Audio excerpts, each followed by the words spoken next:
है मेरा क्वेश्चन, थोड़ा लंबा भी हो सकता है। क्या मैं बात करूं या पर्सनली करूं आपसे किसी समय? अगर आपको यहाँ पे मतलब हर्ज नहीं है बात करने का, अगर डिस्क्लोज कर सकते हो तो आप करिए, नहीं तो पर्सनल पे भी आप हाँ कर हाँ, सकते हो। नहीं नहीं, मैं मतलब ऐसा कोई हर्ज नहीं है, ऐसा मतलब हाँ क्वेश्चन हो सकता है ज्यादा लंबा हो तो औरों को कोई प्रॉब्लम ना हो करके, तो थोड़ा मैं यही नहीं। हस्बैंड वाइफ के रिलेशन को भी, हाँ, मैं हस्बैंड वाइफ के रिलेशन भी कुछ इश्यूज पे बात करना चाह रही थी। हाँ जी। एक्चुअल में हमारे फैमिली इशू चल रहा है मेरे हस्बैंड के ब्रदर्स के साथ, कुछ प्रॉपर्टी के रिगार्ड कुछ है। तो हम्म अब उसमें मैं बहुत कंफ्यूज हूँ। मेरे युगल बोल रहे हैं कि एक्चुअल में सही पूरी बात मैं ये बताती हूँ कि हम हमारा तो छोटा मोटा शॉप है हमारी, तो बहुत 25 साल पहले एक शॉप खरीदी, तब मेरी नई नई शादी हुई थी। तो इन्होंने जब खरीदी तो उसमें नाम पेपर में नाम अपने भाई के ले ली। पता नहीं ये कैसे हुआ, क्यों हुआ, मुझे पता नहीं है, लेकिन मेरी शादी के बाद ही हुआ है।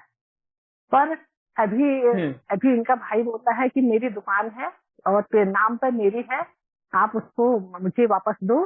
और ये बोले कि मैंने उसमें तेरे नाम की ले तो ली थी, पर पैसा मैंने लगाया था। हम्म अब तो ये विवाद इन भाइयों में चल रहा है, और अब मैं कंफ्यूजन में हूँ। मेरे से ये बोल रहे हैं ठीक है, मैं मेरे कहने पर, मेरी जबरदस्ती करने पर, ये थोड़ा इनका आर्ग्यूमेंट हो गया भाइयों से। तो इनके हम्म कहने, मेरे कहने, सबके कहने पर अभी सिचुएशन ऐसी है कि हम दुकान दे देंगे, ऐसा कह रहे हैं, उनको दे देंगे, बस पर रिलेशन हम्म कोई नहीं रखेंगे। मेरे से बोल रहे हैं कि तू भी कोई रिलेशन नहीं रखेगी। मैं बड़ी कंफ्यूज हूँ, हम्म अपनी युगल की तो माननी पड़ेगी मुझे। क्या ये ठीक है दीदी? हम्म। अच्छा, आप ये पहले बताइए कि आपके सब जाने से आपके युगल समझते हैं बातें? नहीं, मेरे समझने से नहीं समझते हैं, पर अभी इतनी ओपन हुई है सबके सामने बात कि वो बोल रहे हैं कि मैं तुझे नोटिस भी दे सकता हूँ, ये मेरे नाम पर हम्म है तो मुझे ही वापस देनी पड़ेगी। हम्म। तो मैंने इस समय तो उस वक्त वो मतलब जो दुकान लेने के लिए जो पैसे लगे थे, वो सिर्फ आपके हस्बैंड के लगे थे या आपके ससुर के भी लगे थे? ना, ससुर के तो कुछ नहीं लगे थे, कोई ससुर के सामने अभी हैं वो लोग, दोनों के सामने में मैंने ये बात रख दी। वो बोले उनका कुछ नहीं लगा था। पर इन भाइयों का मुझे क्योंकि समझ में नहीं आया, क्योंकि मेरी उस समय नई नई शादी हुई थी।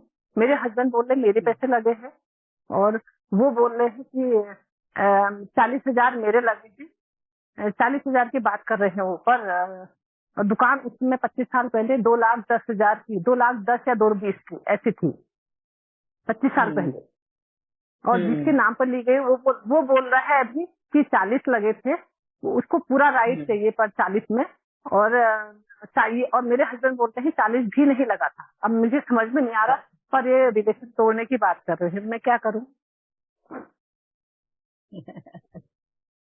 आप पहले अपने हस्बैंड को समझाने की कोशिश करिएगा कि अगर वो दुकान देना ही चाहते हैं, दे ही रहे हैं, हाँ तो प्यार से हाँ ही दे दो। क्यों नफरत, क्यों क्रोध और इससे देना है ना? तो ये पैसा हर्ट अगर हुए। आपका नसीब में है, अगर पैसा आपके हाँ नसीब में है, तो आपके पास वो पैसे भी आ जाए, अगर आपका हिस्सा कोई छीन नहीं सकता, है ना? हाँ हमें कुदरत जो हाँ हुनर देती है, तो रिश्तों को निभाने के लिए देती है ना? जी कर्मों को जी खत्म करने जी के लिए देती है। ये बातें जी। अगर आप समझा पाओ उनको, तो देखो, कम से कम हाँ ये तो हो जाएगा कि आप उस कर्म में नहीं बंधेंगे। आप हाँ कम से कम उनको सही रास्ता दिखा के, हाँ, तीसरे मतलब साक्षी दृष्टा हो सकते हैं। ये आप अपना हाँ करिए, बाद में फिर ड्रामा के ऊपर छोड़िए। हाँ, पर जो बोल रहे हैं कि कांटेक्ट भी तू नहीं रखेगी, क्योंकि ये तो 5-6 साल से थोड़ा इशू चल रहा था। ये मेरे से पहले भी बोलते थे कि वो रिलेशन नहीं रख करके, मैं निभाती थी वो रिश्ते अभी रखे तक। नहीं अभी रखे, अगर समझो सामने से उनके ब्रदर या उनकी वाइफ, मतलब आपकी जेठानी जेठ सामने से होकर बात करते हैं या ये, तो आप रिस्पॉन्ड जरूर दीजिएगा और बताइएगा आपके हस्बैंड को कि उन्होंने सामने से बात करी है, उन्होंने सामने से पूछा है, इसके लिए मैंने जवाब दिया, मैं उनसे बात करने नहीं गई। तो इससे आप हाँ, उनकी भी बात ये रखेंगे और उनकी भी बात रखेंगे। पर इन्होंने तो मेरे से बोला है तो कॉल भी नहीं करेगी, कॉल भी नहीं उठाएगी, और स्पष्ट मना कर देगी। अब मैं मैं क्या करूँ, पहले बड़े आप समझा के तो देखिए, अब हाँ समझा के तो देखिए उनको, समझाइए उनको, उनके ऊपर थोड़ा तो असर होगा ही होगा। फिर वो जब सामने से कॉल आएंगे तो वो आपको ऑब्जेक्शन नहीं देंगे। और आप उनको भी क्या, वो जब भी कॉल करे आपको तो आप ये भी कहिए कि आप अपने भाई को भी जरा कॉल कर दीजिए, वो थोड़े नाराज है, आप समझा दीजिए। इस तरह से आप अपने नहीं, मैंने हस्बैंड की ये भी बात कॉल, बताइए। हाँ वो तो ठीक है, पर मैंने साथ जाके सब अभी 2-3 दिन पहले सबके इन लॉज के पास और अब इनके भाई ब्रदर जो भी थे सबके पास बैठ के ये बात हो गई है ओपन, थोड़ा आर्ग्यूमेंट भी हो गया है, थोड़ा डिस्टर्ब है इस वजह से। तो ठीक है, मैं समझाने की ये तो कोशिश कर रही हूँ कि हम वापस तो देंगे, पर गुस्से में ही देंगे शायद, मुझे ऐसा लगता है।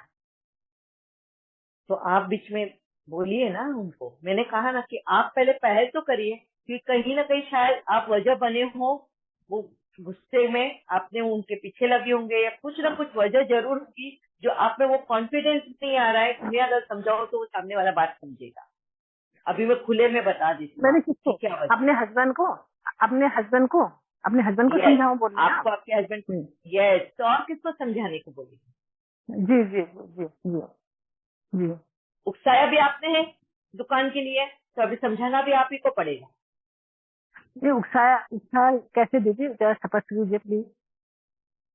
उकसाने का काम मतलब है कि आपने उनको बोला मेरी तो नई नई शादी हुई थी, आपने ऐसा काम ही क्यों किया, उनके नाम पे क्यों लिया, अगर आपके पैसे थे तो आपने ऐसी गलतियां क्यों नहीं की, नहीं नहीं आपने ये मतलब ना ना कहीं ना नहीं कहीं दीदी, आपने उनको ब्लेम किया होगा जरूर, नहीं तो ये नहीं दीदी सिचुएशन आएगी ही नहीं आप तक। दीदी दीदी अभी भावना 1 महीने बहन, पहले मेरी सास, दीदी सुनिए, 1 महीने पहले मेरी सास का मुझ पर मेरे साथ मैसेज आया कि वो अपने वाले बेटे का नाम लेके कि उसका ये मैसेज है तुम्हारे लिए, तो ये मैंने हस्बैंड को अपना बताना ही था, क्योंकि हम जैसे अभी फाइनेंशियल प्रॉब्लम में चल रहे हैं, हमने शॉप सेल पे लगाई हुई है एक्चुअली, तो सेल पे लगाई हुई है, तो उनका मैसेज आया है मैं वहां से ये अभी की सास के। बात नहीं कर रही, ये अच्छा 4 महीना जी या 4 साल की बात नहीं कर रही हूँ। जी जी जी जी। आपकी शादी होकर आई तब से लेके अभी तक की बात कर रही हूँ। कर्म का फल अभी के अभी का ही नहीं मिलता, हमें 5 वर्ष जी तक का मिलता है। जी तो कहीं ना कहीं वजह आप बने हो उकसाने का, ये झगड़े के ऊपर लाने का, तो आप ही इसके ऊपर पानी भी डालोगे, यानी ठंडक भी लाओगे। आप उनको समझाओगे, जब तक आप नहीं समझाओगे आप उस कर्म से नहीं निकलते। आप बोलोगे मैंने कुछ नहीं किया, तो अगर आपने कुछ नहीं किया होता तो ये सिचुएशन आपके सामने आती ही नहीं। This is law of Karma. समझ में आया आपको ये बात? जी जी जी अगर जी। आपने उकसाया है, इसके लिए आप ही के सामने वो दुविधा भी आई, आप ही को उसको शांत भी करना हो, तो आप ही को पहले अपने हस्बैंड को समझाना होगा, और कम से कम उस कर्म जो आपने क्रिएट किया उसको खत्म तो करो। आगे के आगे देखेंगे, उनको अपने आप ही वो समझ आ जाएगी। मैं पहले आप समझाने की कोशिश तो करो, दे ही रहे तो खुशी जी से जी दो, जी, बड़े खुशी से दिल दे दो। रखकर। जी यस, जी बड़ा दिल रखकर दे। जी। ठीक है ठीक ठीक है दीदी, कि ठीक है, तब थैंक तक ये यू दीदी। सिचुएशन हमारे सामने नहीं आएगी जब तक कि हमने ना क्रिएट किया हुआ हो, और जिस जी तरीके का क्रिएट किया है उसी तरीके से हमें फल मिलता भी है। नहीं, एक्चुअल में मैसेज ये है कि हम सेल कर रहे हैं शॉप को, तो तब वहाँ से मैसेज आया है कि आप सेल कर ही नहीं सकते हो मेरी प्रॉपर्टी को, ऐसा। हाँ, वरना तो तो चल रहा था, चल नेचुरली, रहा था, कोई ऐसा नहीं। हाँ हाँ, वही ना, नाम उनका उनके हाँ नाम पर है वो दुकान, और हाँ सेल आप कर हाँ रहे हो, इसलिए उन्होंने ऑब्जेक्शन लिया। हाँ हाँ हाँ जी ऑब्जेक्शन तभी आएगा ना, नहीं हाँ। तो क्यों आएगा पर ऑब्जेक्शन? पर, तब तो उनको पर पता है एक कि भाई ये, हमारे नाम पे प्रॉपर्टी है, उनको डरने की बात ही नहीं थी। डर उनको तब लगा जब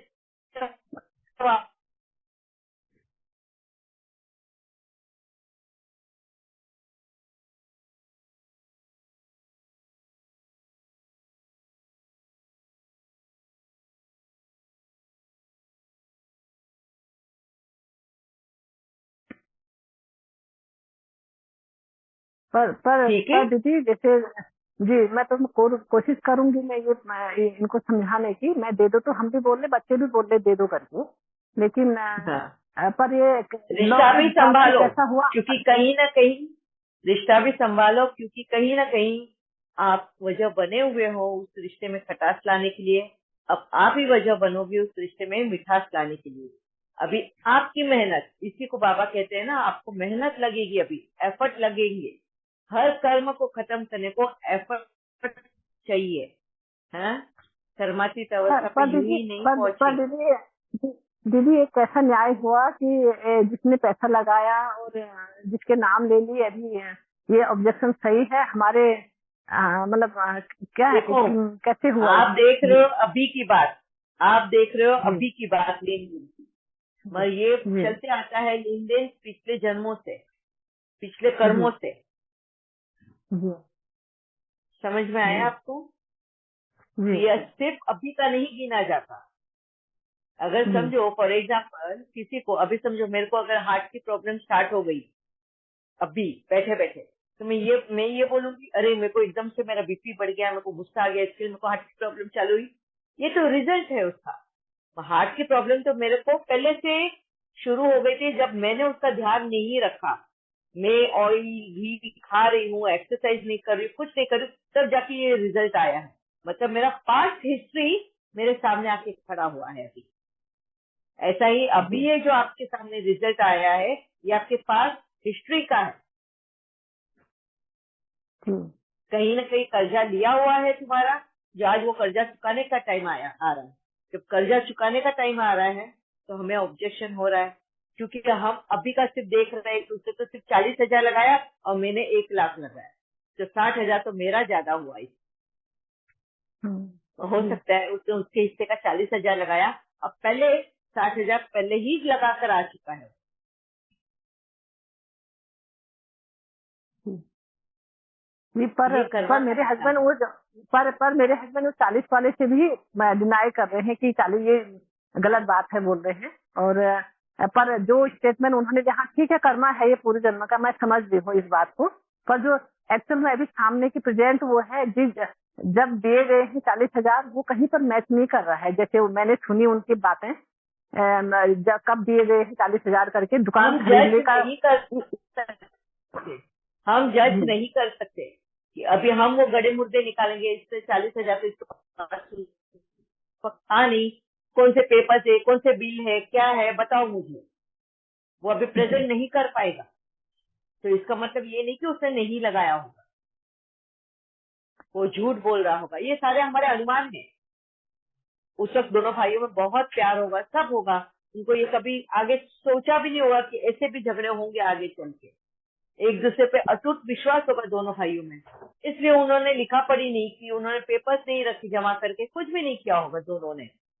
जी। आज यहाँ ये इस ये हद तक अगर ये रिश्ता पहुंच इसकी चुका है। इस जी दीदी, ये इस बात की साक्षी मैं भी हूँ। 1998 में शॉप खरीदी गई और वो पैसे देने की बात आपको बोल रहे हैं। उस वक्त कितनी समझ थी मुझे बताओ, आपकी नई नई शादी कर आप आए, आपको समझ ही नहीं आ रहा था वहाँ पे रिश्तों का, ठीक है। उस वक्त नहीं, आपको कितनी समझ होगी ये सब चीजों की। नहीं, पर मुझे ईयर याद है, कब कौन से ईयर में ली गई थी और वो किस समय की बात कर रहे हैं वो याद वो याद है, ठीक है। है। इसके पहले के हिसाब का मालूम है आपको?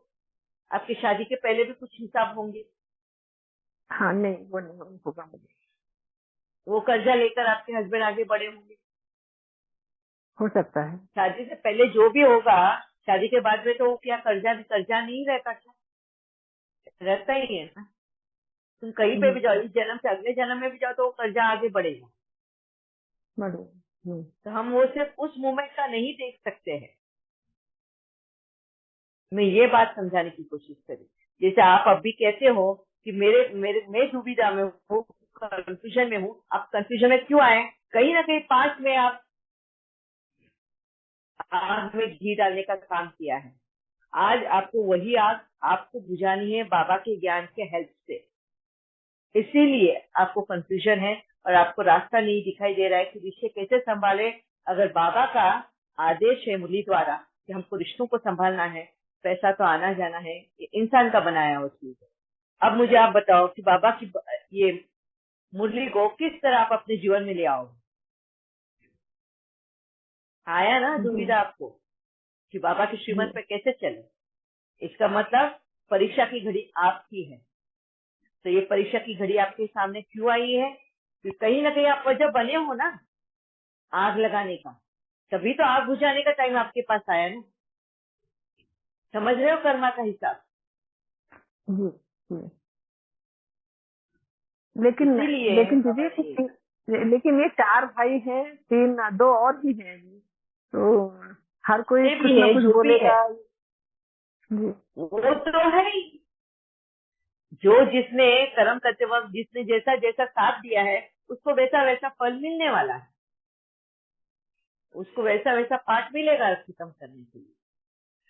आपको खत्म करने के लिए आपके हस्बैंड को समझाने वाला पाठ मिला है, रिश्तों को संभालने वाला पाठ मिला है, नहीं तो बाबा के श्रीमत में आप फेल हो जाओगे। ये तो सिचुएशन है हमारे जीवन में आई हुई, हर एक के जीवन में आ रही, मेरे भी जीवन में आई, और मुझे भी बाबा के श्रीमत अनुसार ही वो डील करना था, क्योंकि तब भी मुझे बाबा ने आईना दिखाया कि ये तू ही कर आई है, तुझे ही निपटाना है, ये तेरा ही क्रिएट किया गया है, अब तुझे ही उसको मिठास में बदलना है। अभी सभी लोग यही कर रहे हैं ना, यहाँ पे जो भी शेयरिंग कर रहे हैं अपने अनुभव की, क्या कर रहे हैं? जो उन्होंने खटास पैदा करी थी रिश्तों में, आज वही कहीं ना कहीं प्रकाश देखिए, कहीं ना कहीं मुंह से मीठा बात करके रिश्तों में अपना बिहेवियर चेंज करके उन रिश्तों में मिठास ले आए ना। यही तो बाबा की श्रीमत है, और यही तो बाबा ने कहा ना कि ये माटी का घर नहीं है, बहुत आग की, हाँ, इसके ऊपर से चल के जाना है, आग के कोयले से। आसान नहीं होता ये रास्ता, नहीं तो आप तो बाबा की नजरों में फेल हो जाओगे। पर जो मेरे सास ने मुझे मैसेज दिया, मैंने अपने हस्बैंड को बता के गलत किया या सही किया कि ये नहीं, मैसेज आया है आपके भाई? गलत नहीं किया, हमें बात कोई भी छिपानी ही नहीं है, मगर ये बाबा ने मैसेज ये आपके भी भाई कहा का है, आया है? मगर ये आपने किस इंटेंशन से दिखाया है वो बहुत मायने रखता है। कि देखो भाई तुम्हारा भाई क्या बोल रहा है, कहीं ना कहीं तुम्हारे मन में द्वेष की भावना या आग लगाने वाली भावना थी क्या? इंटेंशन बहुत मैटर करता है, किस इंटेंशन से आपने वो मैसेज दिखाया, और ये इंटेंशन से जो मैटर दिखाया है आपने, वो पलट के आपके ऊपर वार करे, ये ध्यान में रखें। भाव बहुत मायने रखते हैं। बोलते हैं ना, तुम गुस्से से फेंका हुआ फूल भी पत्थर से भी ज्यादा जोर से लगता है। नफरत से फेंका हुआ पत्थर, नफरत से फेंका हुआ फूल बहुत जोर से लगता है, और प्यार से फेंका हुआ पत्थर भी फूल समान बन जाता है। तो भाव बहुत मैटर करता है, भाव यानी इंटेंशन। ठीक है जी, थैंक यू दीदी, थैंक यू। मैं कोशिश करूंगी, पर कोशिश सक्सेस हो पाएगी कोशिश तो नहीं, अच्छी आपको बात है। करना ही है। ऐसे सोचो कि आपके पास कोई चॉइस ही नहीं है, कोई आपके पास चॉइस नहीं है, कोई भी आपके पास ऑप्शन नहीं है। अब बाबा के श्रीमत पे चलना ही है, और मुझे ये रिश्ता मिठास में लाना ही है। कहीं ना कहीं अगर मैं वजह बनी हूँ तो मुझे कर्मों से निकलना ही है। ये आपको कुदरत ने चांस दिया है फिर से अपने गलत कर्म किए हुए को सुधारने का। ठीक है, जैसे मैंने लॉ ऑफ कर्मा में बताया ना, law of time, law of Karma and law of nature, ये तीनों हमारे जीवन में साथ साथ चलते हैं, और हमें बार बार मौका दिया जाता है। अगर हर मौके में अगर हम फेल होते जाते हैं, उतनी ही विकट, उतनी ही डिफिकल्ट सिचुएशन आगे होती जाएगी, क्योंकि जब तक हम वो खत्म नहीं करेंगे हम आगे बढ़ नहीं पाएंगे। ठीक है, ठीक है दीदी, लेकिन ये भी बहुत है। ठीक हो जाएंगे शायद, पता नहीं, कुछ समय में, पता नहीं। होगा 100%। बाबा खुद बोलता है ना, हमें हमारे कर्म से हमें फारिग तो होना ही होना है। बाबा बोलता है ना, कोई इशारों से समझ जाता है, कोई मीठे भाषा से समझ जाता है, तो कोई सजाए खाकर समझता है। तो वो हमारे ऊपर है कि हमको किस तरह से समझना है। अगर अभी आपको समझाने से अगर समझ गया तो आप पहल कर लोगे, नहीं समझा तो सजाए खा के करनी पड़ेगी, और करना तो जरूर है, वो हमारे ऊपर है। अभी मुझे ही देख लो, मैं नहीं समझ पाई थी पहले, तो अभी सजाए खाकर ही किया ना मैंने। बार बार कान पकड़ के मुझे सही रास्ता दिखाते गया ना, कितना डिफिकल्ट है। और यही वजह बन गया जी कि मैं क्यों अपने एग्जाम्पल देती हूँ आप लोगों को, कि आप उस टाइम तक मत वेट करो कि सजाए खानी पड़े। हाँ, समय को समीप ले आओ और वक्त से पहले अपने जी कर्म को खत्म करो, ताकि डिफिकल्ट ना हो आपकी जर्नी। जी ठीक है। जी थैंक यू दीदी, थैंक यू दीदी, thank you, okay, thank you. ओम शांति जी, ओम शांति। ओम शांति।